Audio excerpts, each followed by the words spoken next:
চলাচল কৰা ৰিক্সা মতিকে বন্ধ কৰক অবৈধভাৱে চলাচল কৰা ৰিক্সা মতিকে বন্ধ কৰক বিক্ৰমক জীয়াই থাকিবলৈ দিয়ক বিক্ৰমক জীয়াই থাকিবলৈ দিয়ক জিলা পৰিবহণ বিষয়া হাই হাই জিলা পৰিবহণ বিষয়া হাই হাই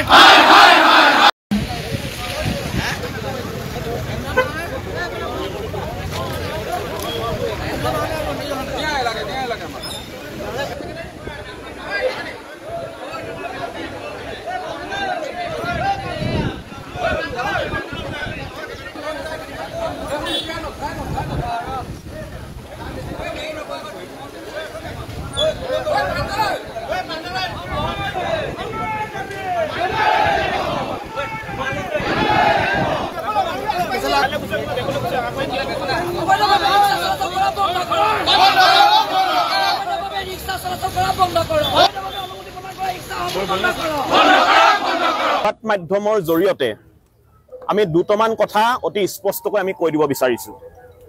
প্ৰথম কথা, আমি বেটাৰী চালিত ই ৰিক্সাসমূহ আমি বিৰোধিতা নহয়, আমি বিৰোধী নহয়। ই ৰিক্সাসমূহৰ জৰিয়তে বহুতো নিবনুৱা যুৱক যুৱতী সংস্থাপিত হৈছে, তাক আমি স্বাগতম জনাইছো, আমি আদৰণি জনাইছো।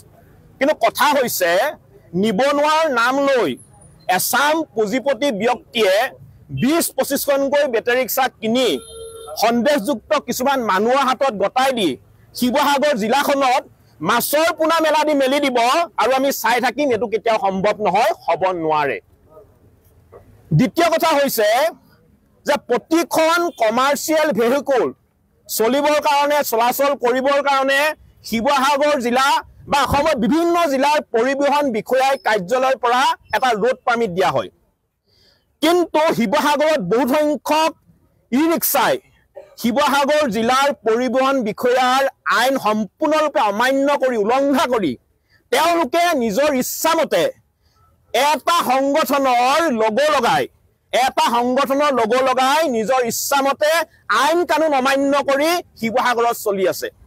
মই মুখ্যমন্ত্ৰী মহোদয়ক সুধিব বিচাৰিছো যে আপুনি শিৱসাগৰত কোনোবা সংগঠনক এনে ধৰণৰ অনুমতি প্ৰদান কৰি থৈছে নেকি যে সংগঠনৰ লগো লগাই দিয়াৰ লগে লগে তেওঁলোকে ৰোড পাৰ্মিট, ইঞ্চুৰেঞ্চ, পলিউশ্যন এইবিলাক নকৰিলেও তেওঁলোকে চলাচল কৰিব পৰা আপুনি কিবা ব্যৱস্থা কৰি দিছে নেকি বা আপুনি নতুনকৈ কিবা আইন প্ৰণয়ন কৰিছে নেকি? এই কথাটো আমি সুধিব বিচাৰিছো।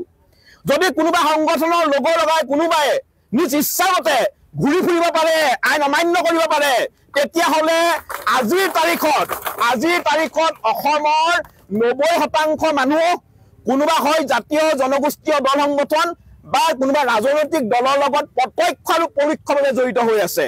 তেতিয়াহ'লে আজিৰ তাৰিখৰ পৰা অসমৰ সকলো ব্যৱসায়িক বা বাণিজ্যিক বাহন যিসকলৰ গৰাকী তেওঁলোকে নিজৰ সংগঠনৰ লগো লগাই তেওঁলোকে চলাচল কৰক। ৰোড পাৰ্মিট, টেক্স, ইঞ্চুৰেঞ্চ এইবোৰ কৰিবলৈ প্ৰয়োজন নাই। তৃতীয়তে মন কৰিব, এই ই ৰিক্সাসমূহে তেওঁলোকে জিলা পৰিবহণ বিষয়াৰ সম্পূৰ্ণ আইন অমান্য কৰি বিক্ষোভসমূহৰ যিটো ৰোড পাৰ্মিট দিয়া হৈছে, যিবিলাক এৰিয়াত চলাচল কৰিবৰ কাৰণে ৰোড পাৰ্মিট দিয়া হৈছে, তাত তেওঁলোকে চলাচল কৰি আমাৰ বিক্ষোভসমূহৰ জীৱন উপাৰ্জনত হেঙাৰ হিচাপে থিয় দি আহিছে। আমি ২০১৫ চনৰ পৰা এই সমস্যাটো সমাধান কৰি দিবৰ কাৰণে আমি প্ৰতিবাদ কৰি আহিছো। আজি ২০১৫ চনৰ পৰা আজি ৯টা বছৰ অতিক্ৰম কৰিলে। আজি ৯টা বছৰ অতিক্ৰম কৰাৰ পিছতো কিন্তু শিৱসাগৰ জিলাৰ পৰিবহণ বিষয়াৰ কাৰ্যালয় হওক বা জিলা আয়ুক্ত কাৰ্যালয় হওক বা শিৱসাগৰ জিলাৰ পৌৰসভা কাৰ্যালয় হওক, কোনো এজন ব্যক্তিয়ে কিন্তু আমাৰ বা বিক্ষোভসমূহৰ এই সমস্যাটো সমাধান কৰি দিবৰ কাৰণে কোনেও বিষয়টো গুৰুত্ব সহকাৰে নললে। আৰু সেইকাৰণে আজি উপায়ন্তৰ হৈ বিক্ষোভসমূহৰ মালিকে তেওঁলোকৰ বাহনসমূহ আৰু চালকসকলে তেওঁলোকৰ বাহনসমূহ জিলা পৰিবহণ বিষয়াৰ কাৰ্যালয়ত জমা দিবৰ কাৰণে আহিছে। আৰু তেওঁলোকে ক'ব বিচাৰিছে যে আজিৰ তাৰিখত যি অত্যাৱশ্যকীয় সামগ্ৰীৰ মূল্য বৃদ্ধি, ৰোড টেক্স, ইঞ্চুৰেঞ্চ, আপোনাৰ ফিটনেছৰ যি মাচুল বৃদ্ধি, তাৰ ফলত তেওঁলোকে এটা চলিব নোৱাৰা এটা পৰিৱেশ সৃষ্টি হৈছে।